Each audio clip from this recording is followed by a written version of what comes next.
How much blood can you physically fit onto a single comic book page? Robert Kirkman actually tried to find out, and I went into this thing thinking it would just be another violent action story. It's called Die, Die, Die. So yeah, I expected dark, I expected brutal. I thought I knew what I was getting into. I was wrong. This thing has no breaks at all. Every time you think it's settling down, it just gets worse. And what makes it even crazier is there's no hero to hold on to, no one to root for. Everyone in this story is one bad decision away from completely snapping. Psycho secret agents, corrupt politicians, and a plot to assassinate basically everyone on the planet. Oh, and for some reason, the deadliest hitmen in the world don't have noses. I'm not joking. This is Kirkman's forgotten masterpiece. The guy who gave us The Walking Dead and Invincible sat down one day and just decided to go full chaos mode. So in this video, I'm gonna break down what this comic actually is, why Kirkman went way too far this time, and why this is the bloodiest comic that comic fans completely ignore. Let's get into it.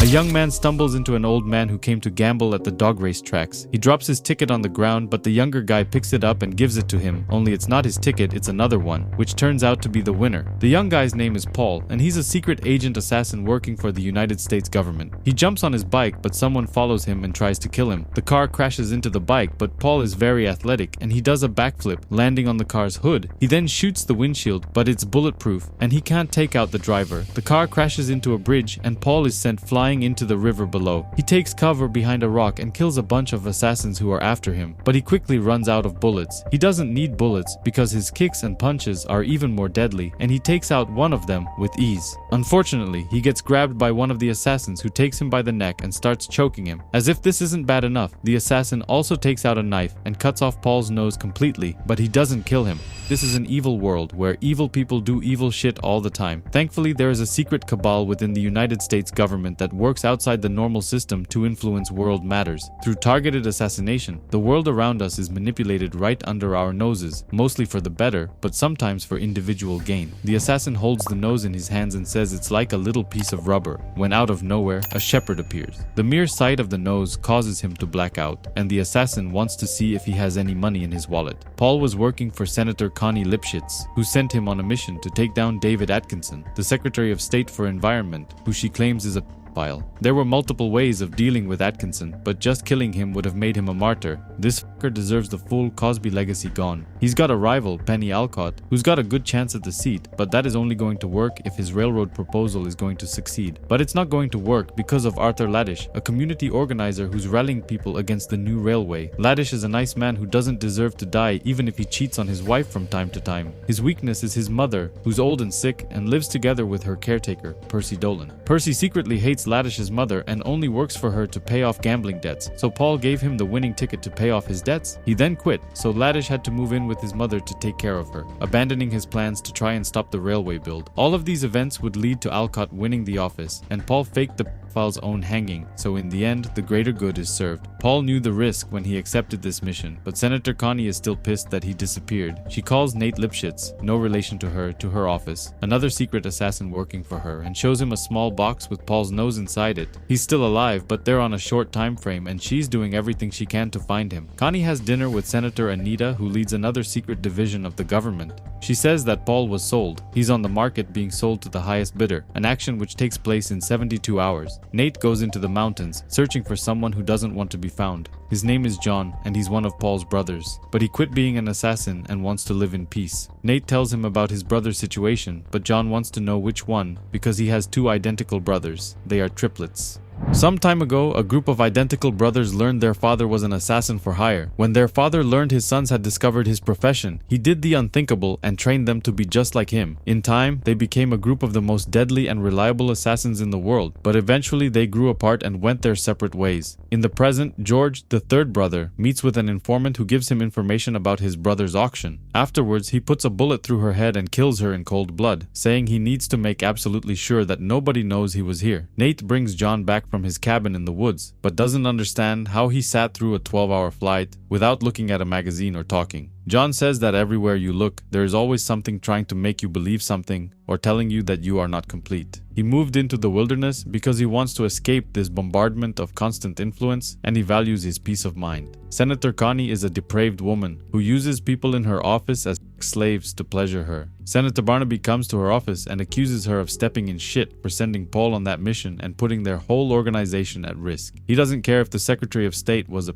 file. There are things more important and there are lives at stake. Paul's auction is taking place inside a beautiful castle somewhere in Europe, and high-ranking criminals and assassins are attending. Among them, there is also Baroness Salkovia, a beautiful but ruthless woman who kills anyone who gets in her way. She kills someone in cold blood, but the guards pick up the body and carry it away. One of the guards is actually George, the third brother in the trilogy. Nate is a specialist in explosives, but John doesn't want to go inside the castle guns blazing, saying that's going to get them killed. Out of nowhere, there's a powerful explosion that takes out the side of the castle, but it wasn't Nate. It must have been someone else. Paul is being kept inside one of the rooms and is being auctioned to the highest bidder. The current offer is $3 million, but Baroness Salkovia offers $10 million and hopes that nobody plans to outbid her, because after the explosion, they need to get the hell out of here. Two guards are tasked with taking Paul to the rooftop while the Baroness awaits her helicopter, but one of the guards is George, and he pretends to go along. Meanwhile, John and Nate end up going inside guns blazing, but they want to avoid killing the guards because most of them are good people and have families, working security jobs to pay the bills. Paul is taken to the rooftop, and that's when George decides to make his move and rescue his brother. But Paul is not so sure his brother is here to rescue him, and he was right. George is actually here to kill him, and the two of them get into a heated fight while the other two are waging a full-blown war inside. George eventually kills his brother by blowing a hole straight through his chest and then drags his body to the edge. He throws him over, saying he was always his least favorite brother. George then takes out a knife and cuts his own nose, mutilating himself to look just like his brother. It works because when John and Nate arrive on the rooftop, they think it's Paul, and they have no reason to doubt it because he doesn't have a nose. The Baroness survives the encounter, but she failed her mission to buy Paul. She is actually working for Senator Barnaby, who says he's going to let her live, but she's going to have to make it up to him later. He then goes back to playing golf with the president. Nate Lipschitz was a decorated US soldier specializing in explosives and munitions. He was an invaluable asset in the war efforts in the Middle East until an unsavory incident involving a commanding officer caused him to suddenly be not so decorated. He killed his superior officer because he was abusing children. Senator Connie wasn't one to let such talent go to waste. She worked tirelessly and traded in a few favors in order to rescue Nate from living out his days in a secret military prison. He works for her now, doing what he does best, killing people and blowing shit up. Connie and Senator Barnaby share a car together, going somewhere, and they talk again about the Secretary of State who was a pedophile. Barnaby says he would have preferred to use the secretary instead of killing him. He doesn't care about the innocent victims that he abused. But Connie strongly disagrees with him. What's the point in fighting bad guys if they are not working to make this world a better place? She wanted to be a civil servant because she's disgusted by where we've ended up as a society. They eventually arrive at their destination and they both put on masks to hide their identities. Both of them are attending a masked orgy party, just like the one from the movie Eyes Wide Shut.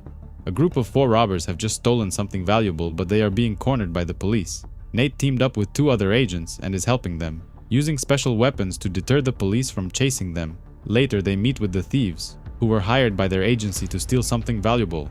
But one of the robbers pulls a gun on Bethany, one of the agents, and says they want half of what they've stolen, even though they were getting paid for the job. They messed with the wrong person because Bethany is a skilled agent and she easily takes them out. The 2 guys sat back and watched the whole thing. They didn't even have to lift a finger. George was taken to the hospital and the doctors operate on his nose, but there were some complications. Jennifer Kwan was Paul's girlfriend and she comes to pick him up, but she has no idea it's not the real him. The valuable items that were stolen are actually highly sensitive photos related to some very important people. The team of agents gives a couple of them to a news reporter, involving Brian Costigan, the co-chair on the operations committee in the United States Senate. Connie meets with Anita and says she can barely walk after the orgy party last night. She was the belle of the ball. Apparently, some of the other photos that were stolen were nude photos of Anita, and she organized this mission to get them back, which Connie compliments. Nate goes back home, but it's late and his daughter is sleeping already. She wakes up and wants him to read her a bedtime story, but she likes holding his gun and says she's good with it. Nobody will ever kill her like they killed her mom. Jennifer takes her fake boyfriend home and sets up dinner. George couldn't wait to eat the mushrooms, saying they are his favorite, but Paul hated mushrooms. She realizes it's not her real boyfriend and pulls out a sword, demanding to know what he did with Paul. Connie Lipschitz was once told she'll live many lives in her lifetime. She didn't realize, in her case at least, how literal that statement would prove to be. She made many mistakes, but her self-hatred eventually bled into disgust for the world around her. She fought tooth and nail, getting more than her hands dirty to be elected to the United States Senate, where she works tirelessly through legislation, compromise, blackmail, and murder to make the world a better place. Jennifer says it's insulting that he thought this would work, but she's not really sure which brother he is. They get into a brutal fight, punching, kicking, and slamming each other against the furniture. George pins her to the ground and says he had no idea what Paul saw in her. He always thought she was boring. But now, after fighting her and getting punched in the face by her, he's rapidly developing a thing for her. He is very confident in his abilities and blocks all of her moves, but she's relentless. He plants the sword in the floor and then uses it to break her nose and knock her unconscious. She's still alive, but bleeding severely, while he looks at her with admiration, saying she will be his. Nate goes towards the United States Capitol, but sees two kids bullying another smaller kid. He bends down and whispers something in the bully's ear, which makes him feel sick and shit his pants. He meets with Connie and remarks that the Sesame Street Brown trigger still works, a word that you can whisper in someone's ear to make them crap themselves. George is also in the office, pretending to be Paul, and Connie informs them about an upcoming mission. Gerardo Gonzalez is a major drug trafficker who operates from a stronghold in the Brazilian rainforest. They've never been able to locate his stronghold until recently, when they got information from an informant. Apparently, Gonzalez finally crossed the line that made some of his inner circle a little more cooperative. She wants them to go inside the jungle and kill him, but they have to make it fast because they've only got a 16-hour window. A B-12 airplane flies them straight over the jungle, but George is afraid of heights, which his brother Paul wasn't. Getting inside the stronghold is a piece of cake for two deadly assassins like themselves. George is attacked by one of the guards, but he kicks the guy's machete so hard that the guard impales himself with it. Gonzalez goes for a walk with a beautiful brunette, but he asks his guards to stay behind while he visits her. George appears out of nowhere and stabs him through the head, killing him on the spot. The two guards come to their master's help, and they are hard to beat because of how big they are. Nate whispers the Sesame Street Brown trigger in one of the guy's ears, which makes him shit himself. They head towards the docks where the informant is waiting for them, but George doesn't recognize her since she was Paul's informant, not his. The assassins leave the jungle on the river, but not before blowing up the docks. Nate finds it suspicious that George didn't recognize the informant, but he doesn't give it a second thought. George goes back home, where one of his people is taking care of Jennifer, who is tied up to a chair. He and Senator Barnaby are working together, but the old man is enjoying the company of beautiful women. As part of their deal, Barnaby is to send out a strike team to hunt down and kill the only remaining brother. John is skinning an animal he hunted in the wild forest when he sees two teams dropping off from helicopters. Bethany and Theodore met in training, but relationships among agents were forbidden, and they barely even tried to hide it.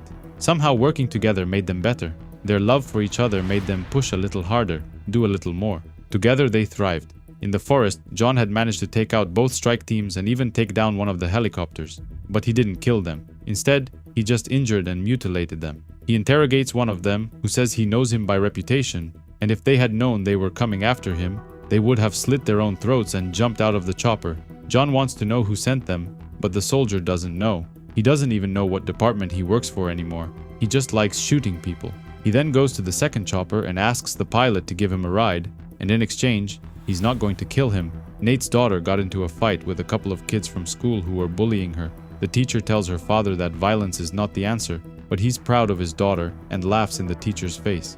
John went to the Capitol and put a gun to Connie's head, threatening to kill her if she doesn't start talking. Normally, she enjoys being bent over the desk, but she wants Nate to tell John that she didn't send a strike team to kill him. She and Nate were the only two people who knew where John was hiding, but they work for the government and the government is huge. Bethany and Theodore are on a secret mission inside a foreign country, blowing up things and killing people. The usual assassin stuff. Apparently, the general knows they're here and they're going to call in an airstrike if his ground troops can't stop them. He'll kill them before he lets his brother retake the government. The general controls one of the world's newest nuclear arsenals, and the president is trying to stop him. They go into his room, but they are too late. George is already here, and he just slit his throat. Bethany and Theodore are here to help the president take back the government, but George wants to make it look like they turned rogue and murdered him. They get into a vicious fight, but even though Theodore is bigger, George is faster and more skilled. While they are fighting, they notice that the guards are all running towards the exit, so George makes a run for it, leaving the two agents behind. Theodore goes after him and jumps him from behind, but they fall down the stairs and Theodore is seriously injured. Eventually, they make it out as well, just in time to see 3 fighter jets launching missiles towards the presidential palace. There's a powerful explosion that destroys everything in sight, but the two agents survive. George lets them escape while also sending a message to Senator Barnaby, who's playing golf with President Obama. The president is informed that Anita's team failed and the country is completely under military control now. They're going to have to declare war. Before heading out, he tells Barnaby that these teams of assassins are getting sloppy and they need more oversight. But Barnaby talks to himself and says he's going to put a bullet in his head. Barnaby Smith wasn't always a despicable scumbag. In his younger days, he was driven and had an erratic moral compass, but he was kind. It wasn't until he married a beautiful woman named Colleen that he found his unbridled sense of ambition. Nothing was good enough for Colleen. She needed a bigger house, a husband with a better job. She needed it all. Eventually they separated, but he never stopped loving her. And after she died, his views on the world became more horrific, and towards women in particular. Bethany and Theodore were working for Senator Anita, but now they're saying they went rogue and she's under investigation. Connie wants to help her, but she needs to know where they are right now. Unfortunately, Anita doesn't know, but there is a way they might be able to contact them. The two agents are both badly injured and probably suffer from internal bleeding. A police guard finds them hiding in a dark alley, but Bethany easily takes him out and disarms him. Out of nowhere, a big guy shows up saying they are in good hands and that he's going to get them some proper medical attention. His name is Stan, and the agents think he's one of Connie's people. But while they are talking, Stan grabs his knife. George survived the mission, but he is also badly injured and is getting fixed. He talks to Jennifer and decides to tell her his life story. Apparently, they used to be 4 brothers, not 3. Paul, John, George, and Ringo. Their father trained them to be assassins, just like he was. But first he put them on his support crew. They sharpened knives, machined bullets, loaded clips, organized weapon bags, and even mapped out escape routes. It was years before he'd let them get their hands dirty, even though they begged him to let them in on the kills. One night, they ambushed the guy and stabbed him to death, proving to their father that they were ready. After that, he was so proud and started taking them out one at a time. They all fought over who got to go first, and they loved killing, and each time they got better at it. But after his first solo mission, it became clear that Ringo wasn't cut out to be a killer. Some people just have a line in them they can't cross. He also said that once you prove you're not one of them, you'll reveal that you're one of them. They isolated Ringo, but his father said it wasn't enough. He had to be dealt with, and one of them had to be the one to do it.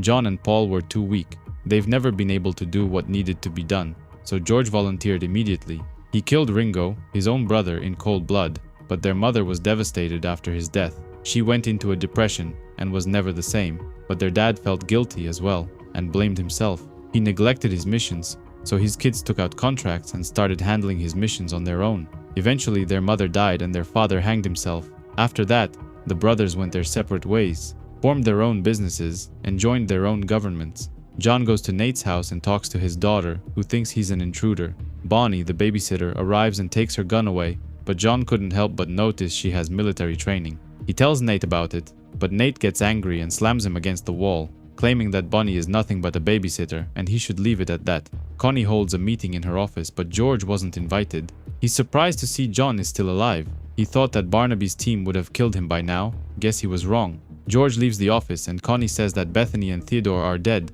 Their bodies were found in London. She suspects that Barnaby might have something to do with this, but John realizes that Paul isn't actually Paul, but rather George pretending to be him. George calls Barnaby to complain that his brother is still alive, but it's going to get taken care of. The old man says he should worry about his upcoming mission, because they are less than 24 hours from the endgame. Connie goes back home, where she keeps a lot of cats, and says that it smells like pussy in here. She wasn't talking about the cats, but rather of Barnaby, who is sitting in her chair, pointing a gun at her. He wants her to sit down and talk. He can speak much more freely when he plans on killing her after they're done. George goes back to Jennifer's apartment, takes out a sniper rifle and points it towards the Capitol. He says that after today he's going to be famous because he always wanted to kill the president. Ula is a Yolian, one of the lesser-known alien species secretly living on Earth. They are bitter enemies with the Koilaxians, the master race that monitors all Earth activity from within the Hollow Moon. Kula was adopted and raised by Senator Anita's family, mostly because her natural form is quite cuddly and adorable. When the assassin's bullet ripped through Anita's heart, Kula knew there was only one thing she could do: give up her life and merge with Anita to repair her body so that she could live on. In the present, Barnaby says he was always bitter towards her because she was the president's little pet, always getting the best assignments. Connie apologizes to Mittens, one of her cats, but the old man doesn't know what she means. She then kicks Mittens as hard as she can, which sends the poor cat straight into Barnaby's face. Connie uses this opportunity and attacks him, punching him as hard as she can, but she's just a woman and doesn't do enough damage. He punches her in the abdomen and gloats, calling her dumb for believing she could overpower him. While she's on the ground, she punches him in the balls as hard as she can and then kicks him as well. Now it's Connie's time to gloat, saying that all men are idiots, an evolutionary mistake. But somehow, we've managed to build an entire society around discrediting women, starting with what happened in Paradise.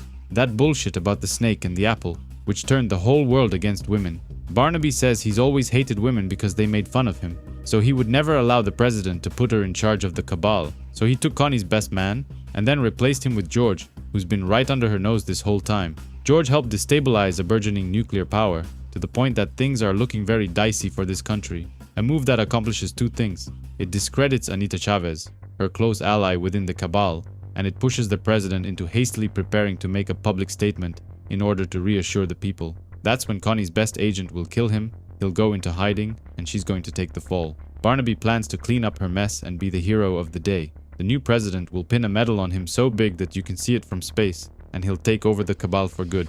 The plan to kill the president begins, and George sneaks inside a building close to the Capitol and attacks a Secret Service agent. The man puts up one hell of a fight, but he's no match for a trained assassin.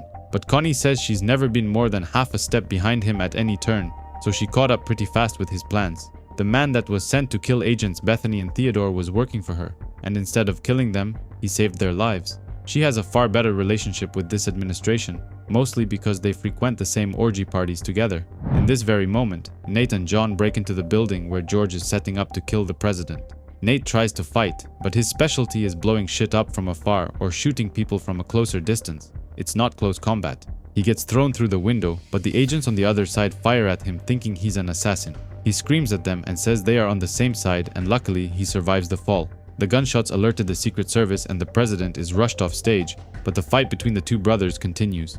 George says he wants to kill his brother because he wants to be the last brother standing. He can't live anymore with the thought that another asshole is out there with his face. Even though the assassination attempt is foiled, Barnaby's plan B was set into motion. He wants to take this whole city down with him and can't wait to see if Connie is still attractive after she glows in the dark. The general from that rogue country released a nuclear missile which is heading straight for Washington, D.C.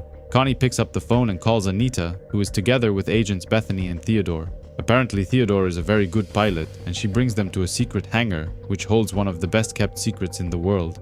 While the two brothers continue the fight, the president receives confirmation that there's a nuclear missile en route towards downtown Washington. Jennifer manages to escape her apartment and runs on the street, while trying to untie herself with her sword. She managed to break Martin's teeth and he calls her rude. The two brothers jump out the window and land on a cable that is dangling between two buildings. This doesn't stop them from trying to kill one another, but both of them are evenly matched.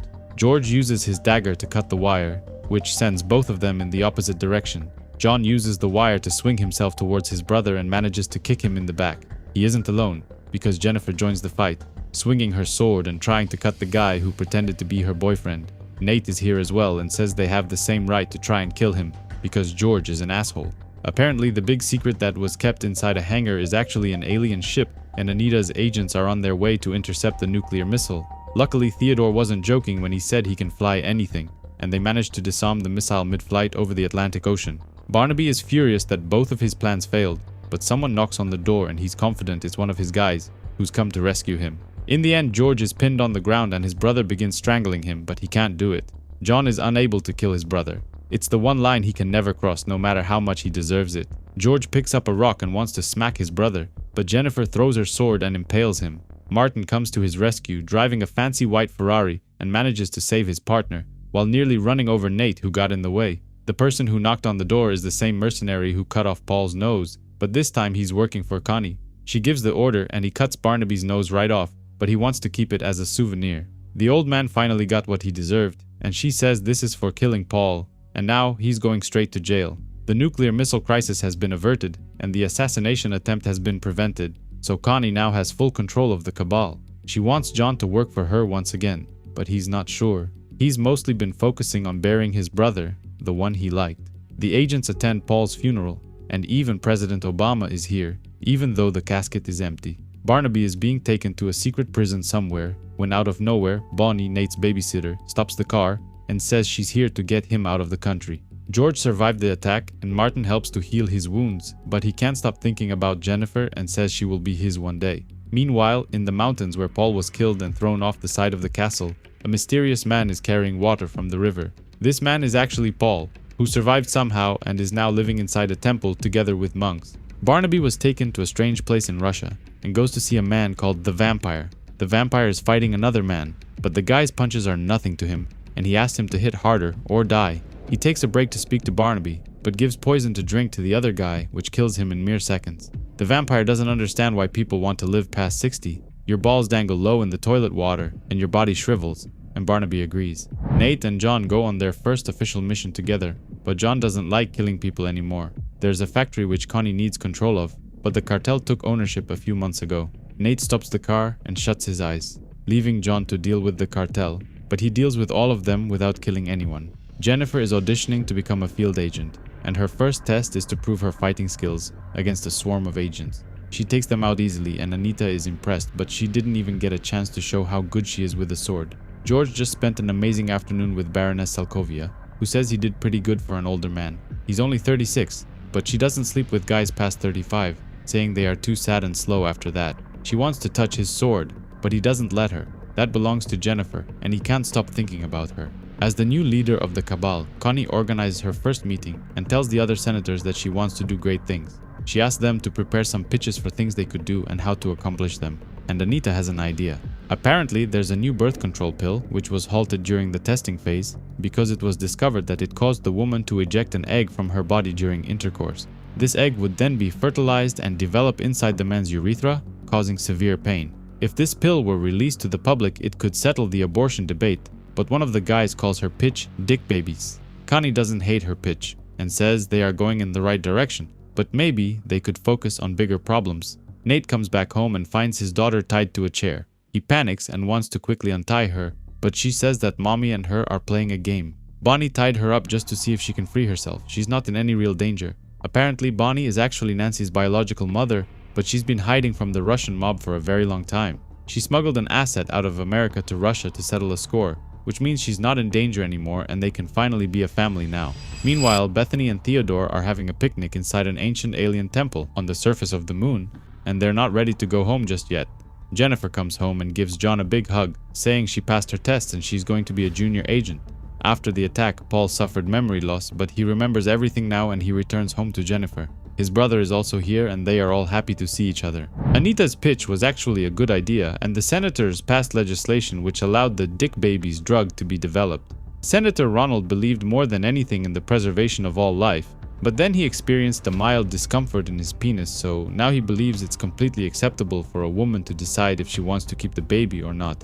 Paul tells them what happened to him after his brother shot him. Luckily the bullet missed his heart, but he got shot in the chest and they had to remove one of his lungs. He regained his memory after he saw the news about the UFO that stopped the nuclear missile from hitting Washington. He is curious though about what John is doing in his girlfriend's apartment, but his brother doesn't have an explanation. Nate talks to Bonnie and says that they don't have to be apart anymore. They don't have to pretend they're not in love. Nancy can finally know she's her mother and he couldn't be happier. Paul comes to the office and says hello to Connie, who can't believe he's actually alive. Nate comes as well and tells them about Connie and the deal she made with the Russians. Barnaby was supposed to be taken to a top-secret prison, which is built directly under a bar somewhere, but he never made it there, and his cell is completely empty. Connie wants them to go to Russia and find Barnaby, and Jennifer volunteers. But she's just a junior agent, and Connie is not about to send her to Russia on her first mission. Nate is happy to see Paul and gives him a big hug, saying he missed him very much and is happy to have him back, but Paul doesn't want to get back and says he quits. Apparently the vampire died during a fist fight and the Viper took his place. She offers to give Barnaby a new nose, but she has to take it from an orphan kid. She asks him to pick one with the best nose, but he doesn't feel comfortable picking, even though he does it in the end. Anita calls Connie and they talk about another legislation they've passed called gun cleaner. We see the strange alien called Kula, which has bonded with Anita to save her life, and how they are living together in symbiosis. Paul tells his girlfriend that he doesn't plan on retiring. He just wants some time off so he can track down his brother, because that monster needs to die. Somewhere else, George is running after someone, but the guy is faster and manages to stay 2 steps ahead of him. Other people try to stop him, but he uses Jennifer's sword to cut them into pieces. He decapitates one of them while also talking to Martin, who says things would be going better if he wasn't using that dreadful sword. Martin slams into the guy with his car, which allows George to catch up and stab him. The sword is covered in blood and he says it smells like Jennifer, whatever that means. A fellow senator talks to Connie and wonders why they are focusing only on male-centric issues, like dick babies and the gun cleaner that causes impotence. What about focusing on problems caused by women? But Connie isn't amused by this conversation and leaves without an answer. Bonnie teaches her daughter how to use a knife around her fingers as fast as she can without cutting herself, when out of nowhere, someone attacks them. A bunch of mercenaries break through the window and enter their apartment, and Bonnie says she was double-crossed. The mercenaries were sent from Russia to bring Bonnie back, but they promise to let the girl leave if she surrenders. She asks her daughter to play along and act like she taught her, so the girl starts crying. Bonnie slaps her so hard that it sends her flying across the room and under the furniture, where they keep a lot of guns. Nancy's been training for this moment her entire life, and she goes to town on these guys. She and her mother start butchering these guys, and she's even having fun. It's kinda awesome as long as they are bad guys. Sadly, Bonnie was shot and she falls on the ground unconscious. During one of his missions, Nate ran into Bonnie and they fell in love from the first time they saw each other. They didn't waste any time and made love, and she quickly got pregnant and had the most beautiful baby girl they'd ever seen. Bonnie defected from Russia and has been pretending to be Nancy's babysitter so they could be together like this. John and his partner were captured in Russia, but Nate is confident that they will escape in one piece. John starts attacking the soldiers, but he doesn't want to kill them, saying they're just taking orders. But Nate doesn't feel the same way. He lives by the saying, an eye for an eye, and besides, they're bad guys. He causes the car to crash into a building and everyone on board is killed, except them of course. They are in one of the poorest regions of Russia and this place is sad. They are even organizing animal fights, and today there's a monkey with a knife fighting a rooster. But Nate is in love, and he thinks the world is a beautiful place. They find the orphan kid who sold his nose to Barnaby eating a delicious hamburger, but he's happy and wants to sell an eye or even his kidney for more money. The operation was successful and Barnaby was given the boy's nose, but he's not allowed to touch it or it might get infected. Bonnie is still alive and was taken to a hospital, but Connie is pissed that Nate kept this secret from her. After she leaves, Bonnie asks her daughter to untie her so they can escape, but Nancy wants her to stay in bed and get better. George goes on another mission and kills a criminal who is being transported by the police. He speaks to Martin, but his partner isn't responding anymore. Something must have happened. Out of nowhere, Paul shows up and kicks him in the face, throwing him off his bike. He doesn't understand how his brother is still alive. He watched his energy leave his body and enter his, and he felt the same thing when he killed Ringo. But Paul calls him insane. They're identical quadruplets and not Highlanders. They were able to find him because Martin betrayed him, but it doesn't matter. He's gonna have to kill him as well later. Paul came with his girlfriend and says she's a badass. She almost beat his ass alone. On top of that, the sword he's using doesn't belong to him, and it's a special sword which Jennifer can control. The sword is returned to its rightful owner and she says the oath has been kept. Suddenly, a group of ninjas show up and surround them from all directions, accusing her of being unworthy of wielding the legacy blade. The legacy blade used to belong to a race of people, or whatever they are, and was forged using Heavenstone. A long time ago, it was given to Jennifer's family, and passed down from generation to generation, and she's the last of her people to keep it safe, until now. She uses the sword to kill George by stabbing him through the head, proving that she can be the sword's protector. If they don't back down, they're gonna be next, so the ninjas decide to leave, saying she has proven she is worthy. Paul feels bad about George's death, and even though he was a monster, he was still his brother. Barnaby was taken to meet a new Russian boss, a woman named Vixen, who replaced the old one who got killed because he was weak. Another guy shows up, Pyotr Romanov, who says he's the Minister of Secrets. He knows who killed whom and why and who's sleeping with whom. He shows Barnaby a cage where he's gonna live from now on, and a bucket where he's gonna shit from now on. Romanov likes to watch people shit in front of him. It makes him hard, but he also wants to use the old man for information. He's gonna keep him alive and safe, but he won't be comfortable at all. Vixen starts coughing and Romanov shoots her, accusing her of spreading her germs around him, claiming that only the weak get sick. Nate and John show up and Barnaby begs them to take him home, but Romanov has other intentions. He takes out a hammer and a sickle, the emblems of communism, and attacks both of them, using them to deflect even bullets. Out of nowhere, Vixen jumps him, who is still alive even though she's covered in blood. The sight of blood makes Romanov kinda hot, and they start kissing. And Barnaby says he'd rather sit in a secret American prison for 1,000 years before ever coming back to this up country.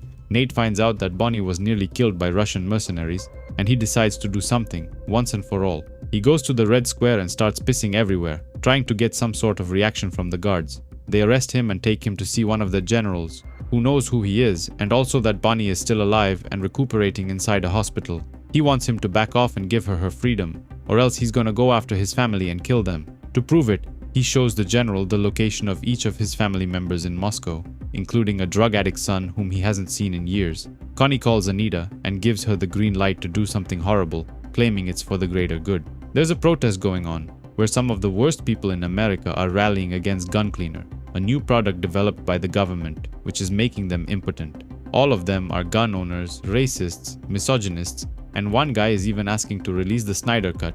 So Connie arranged for a bridge to collapse while they are crossing it, killing over 1,000 men in the process. As soon as she gets out of her car, reporters swarm in to interview her. and she feels instant remorse about what she did. After stopping the nuclear missile from hitting Washington, D.C., Bethany and Theodore have spent an entire month on the moon, but now they want to come back home. They scan the broadcasting signals, but after hearing what Connie did to those men, they decide to go back into space.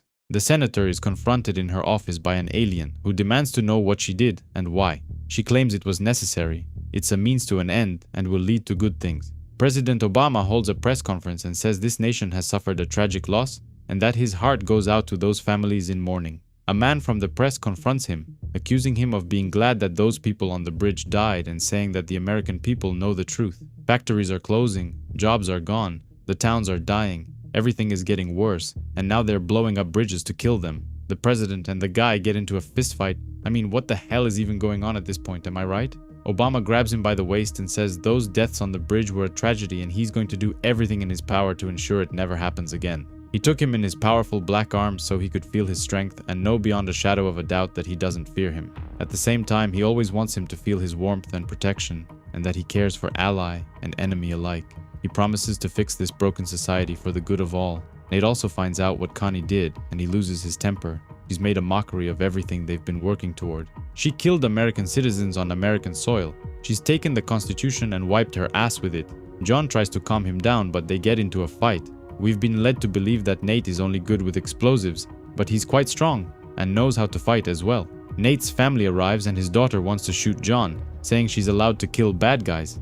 Jennifer, Paul, Nate, Bonnie and her daughter, and John, they all confront Connie and demand an explanation for what she did. She says she's been working on making the country a better place, a utopia, and it all started at the petroleum products manufacturer in Mexico. The factory was under cartel control, but she sent Nate and John to put it under her control. Once that was achieved, she added a new ingredient to the gun cleaner base produced in this factory, which made its way into 98% of commercially available gun cleaners. But the gun cleaner had a side effect. Basically, it makes men impotent and they can't get it up anymore. She had to do it because she got tired of school shootings every week, tired of movie theaters being unsafe. Something had to be done. People with guns suddenly suffered from erectile dysfunction en masse, so gun sales plummeted, the profit motive was reduced, and suddenly meaningful gun reform passes, progress is made. Anita Chavez came up with the other idea that got men pregnant, and as soon as men needed access to safe abortions, that debate was settled once and for all. The next biggest problem the country is facing is infrastructure. The whole country is falling apart. Bridges are becoming unsafe, roads are shit, and the electrical grid is ridiculously outdated and inefficient. She needed something to jolt the docile population into caring so she could pressure the legislature into doing something. She leaked the source of a recent epidemic of impotency, which got a whole mess of people riled up and ready to protest. She collapsed an entire bridge on purpose, killing nearly 1,000 American citizens, and even though she justified her actions before, now it's clear that she made an unforgivable mistake. She was arrested and sent to the same secret prison where Barnaby is staying. They are now facing each other and Barnaby mocks her, saying she killed 1,000 people for nothing. Did she really believe that by doing that, it would jumpstart the country into building new and better infrastructure? He laughs in her face, but she vows to find a way to kill even him. But at this point, he sincerely hopes she does. If you think the story got kinda crazy, wait till you see what happens during the final issue. After Connie's arrest, Anita Chavez was appointed as the new leader of the cabal, and she wants Jennifer to run for Senate. She's sure she can be more helpful that way. Next, she orders Bethany and Theodore to take her somewhere in space. But out here, she doesn't have to hide the fact that she bonded with Kula, the Yolian alien. She tells them how it saved her life after she was shot by assassins and how it keeps her alive by bonding with her. They are transporting someone important in the back, and that person is Barack Obama. Apparently, every 4 years, the president has to fight someone in space and possibly risk his life. But if he had known this before, he would have never run for office. They arrive at a space station where thousands of alien ships have gathered for something important. Planets like Earth choose to live separated from the galactic community. The population gets to be blissfully unaware of the existence of aliens, but in order to maintain that right, once every 4 years, an appointed champion must survive an onslaught from the galactic community. If Obama fails, the galactic community moves into Earth and starts dividing it up. Fortunately, he is allowed to fight with a special type of gloves, which provide him with a shield and also do a lot of damage. Round 1 begins and the entire universe has gathered to watch the match. Some of the bigger names from the audience include Galactus, who is sitting next to Watu the Watcher. There is also Alan the Alien, Lobo, Adam Warlock, Gamora, Savage Dragon, and even Darkseid, to name a few. The president uses his 2 fists, Hope and Change, to defeat his opponents with ease, but something is wrong. his gloves malfunction, and the shield goes down, allowing his opponents to land a few good blows. Apparently there's a signal that's blocking the gravity field, but if they can find the source of that signal and block it, the gloves will relink and he'll be good as new. Theodore says there's a faint hint of some signal from their seats, but he thought it was coming from the gloves themselves. While they are searching for it, Obama is getting destroyed inside the ring and his eye socket pops out. He is getting absolutely destroyed, and if this keeps up, he's gonna get killed. Apparently, the person blocking the shield is the alien from their corner, and he did it because Earth was going to settle all his debts, even though he never wanted to do this. Hope and Change come back online and Obama is back in business. There are 8 rounds in total, and he goes through his enemies with ease until reaching the last round. He defeats his last enemy and saves Earth from an invasion, while the alien is taken away. He is badly injured and falls on the ground unconscious, but Anita decides to sacrifice her life for him. She asks the alien that bonded with her to do the same thing and heal his body, but doing so is going to kill her. While Obama is being healed, other Yolian aliens show up and offer to help Anita, saying they don't need to bond with her, they can just heal her.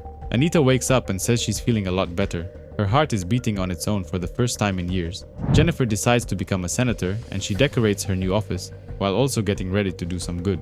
Nate offers to take John back to his cabin in the woods, where he can live peacefully without distraction. But for some reason, upon going inside, his cabin is 10 times bigger, equipped with everything he could ever ask for, including 3 women who look exactly like Jennifer. What is even going on anymore? Are they clones? Or was Jennifer a quadruplet also, just like him and his brothers?